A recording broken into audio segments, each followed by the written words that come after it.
কলকাতা হাইকোর্টের আরও একটা সিবিআই তদন্তের নির্দেশকে সুপ্রিম কোর্টে চ্যালেঞ্জ করতে গিয়ে বড়সড় ধাক্কা খেল রাজ্য সরকার। সর্বোচ্চ আদালতের প্রধান বিচারপতি ডিওয়াই চন্দ্রচূড়, বিচারপতি জে.বি. পারদিওয়ালা এবং বিচারপতি মনোজ মিশ্রর বেঞ্চ স্পষ্ট জানিয়ে দিল, রেশন দুর্নীতি সহ সন্দেশখালীর 43টি মামলার তদন্ত চালিয়ে যাবে সিবিআই। এটা অবশ্য প্রথমবার নয় যখন কেন্দ্রীয় এজেন্সির তদন্ত ঠেকাতে আদালতে ছুটেছে রাজ্য সরকার। এবছর এপ্রিলে পাহাড়ে নিয়োগ দুর্নীতি মামলায় সিবিআই অনুসন্ধানের নির্দেশ দেয় কলকাতা হাইকোর্টের সিঙ্গেল বেঞ্চ।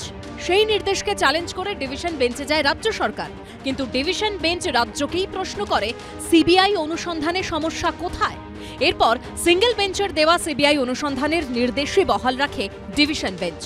2022 সালে এসএসসি নবম দশমে শিক্ষক নিয়োগের দুর্নীতিতে সিবিআই তদন্তের নির্দেশ দেয় কলকাতা হাইকোর্টের সিঙ্গেল বেঞ্চ। সেই নির্দেশকে চ্যালেঞ্জ করে ডিভিশন বেঞ্চে যায় রাজ্য সরকার, যদিও তাতে সিবিআই তদন্ত আটকায়নি। 2023 সালের জুন মাসে পুরসভার নিয়োগে দুর্নীতিতে সিবিআই তদন্তের নির্দেশ দেন বিচারপতি অভিজিৎ গঙ্গোপাধ্যায়। পরে সেই মামলা বিচারপতি অভিজিৎ গঙ্গোপাধ্যায়ের এজলাস থেকে সরে যায়, তবে সিবিআই তদন্তের নির্দেশ বহাল ছিল। সেই রায়কে চ্যালেঞ্জ জানিয়েই হাইকোর্টের ডিভিশন বেঞ্চের দ্বারস্থ হয় রাজ্য সরকার। কিন্তু বিচারপতি তপব্রত চক্রবর্তী ও বিচারপতি পার্থসারথী চট্টোপাধ্যায়ের ডিভিশন বেঞ্চও সিবিআই তদন্তের নির্দেশই বহাল রাখে। গত বছর জুন মাসে পঞ্চায়েত ভোটের জন্য রাজ্যের সব জেলায় কেন্দ্রীয় বাহিনী মোতায়েন করতে বলে কলকাতা হাইকোর্ট। সেই নির্দেশকে চ্যালেঞ্জ করে সুপ্রিম কোর্টে যায় রাজ্য সরকার এবং রাজ্য নির্বাচন কমিশন। কিন্তু কেন্দ্রীয় বাহিনী সংক্রান্ত মামলায় হাইকোর্টের রায় বহাল রাখে সুপ্রিম কোর্ট। আর এখানেই বিরোধীদের প্রশ্ন, কাকে বাঁচাতে, কি উদ্দেশ্যে, কোন স্বার্থে বারবার করদাতাদের অর্থ খরচ করে সুপ্রিম কোর্টে যায় রাজ্য সরকার?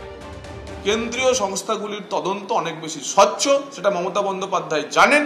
আর স্বচ্ছ তদন্ত মানেই তৃণমূলের কেউ না কেউ ধরা পড়বেন, লাইন লাগবে, তাকে বিশেষ ব্যবস্থা করতে হবে জেলে, আর সেখান থেকে মুক্তি পেতে জনগণের টাকায় তিনি কেন্দ্রীয় তদন্ত আটকাতে চাইছেন। 2017 সালে নারদকাণ্ডে কলকাতা হাইকোর্টের দেওয়া সিবিআই তদন্তের নির্দেশে স্থগিতাদেশ চেয়ে সুপ্রিম কোর্টে যায় রাজ্য সরকার ও তৃণমূল কংগ্রেস, কিন্তু সুপ্রিম কোর্টও সিবিআই তদন্তই বহাল রাখে। 2023 সালে রামনবমীর হিংসার ঘটনায় এনআইএ তদন্তের নির্দেশ দেয় সুপ্রিম কোর্ট। সেই নির্দেশ খারিজের আর্জি নিয়ে হাইকোর্টের সিঙ্গেল বেঞ্চে মামলা দায়ের করে রাজ্য সরকার। কিন্তু বিচারপতি জয় সেনগুপ্ত মন্তব্য করেন, সুপ্রিম কোর্টে মামলা চ্যালেঞ্জ করে আপনারা লাখ লাখ টাকা খরচ করছেন। তারপরে সুপ্রিম কোর্ট যে নির্দেশ দিয়েছে সেখানে কোনোভাবে এই আদালত ঢুকবে না। লাগে টাকা দেবে গৌরী সেন, জনগণকে ভোটের সময় বলছে আমি তোমাদের দিচ্ছি, অথচ জনগণের যে প্রাপ্য সেটা না দিয়ে সেটা দিয়ে চোর জোচ্চোর বাঁচাও কমিটি করছে। প্রত্যেকটা মামলায় প্রত্যেকটা রাজ্যের ক্ষেত্রেই এটা হয়।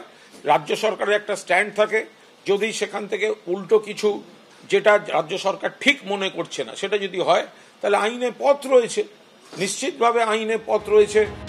শুধু কেন্দ্রীয় এজেন্সির তদন্ত ঠেকাতেই নয়, 2022-এ ডিএ মামলাতেও কলকাতা হাইকোর্টের রায়কে চ্যালেঞ্জ করে সুপ্রিম কোর্টে যায় রাজ্য সরকার। 3 মাসের মধ্যে বকেয়া ডিএ মেটাতে নির্দেশ দিয়েছিল হাইকোর্ট। সেই রায় পুনর্বিবেচনার আর্জি জানিয়ে ফের ডিভিশন বেঞ্চে যায় রাজ্য সরকার।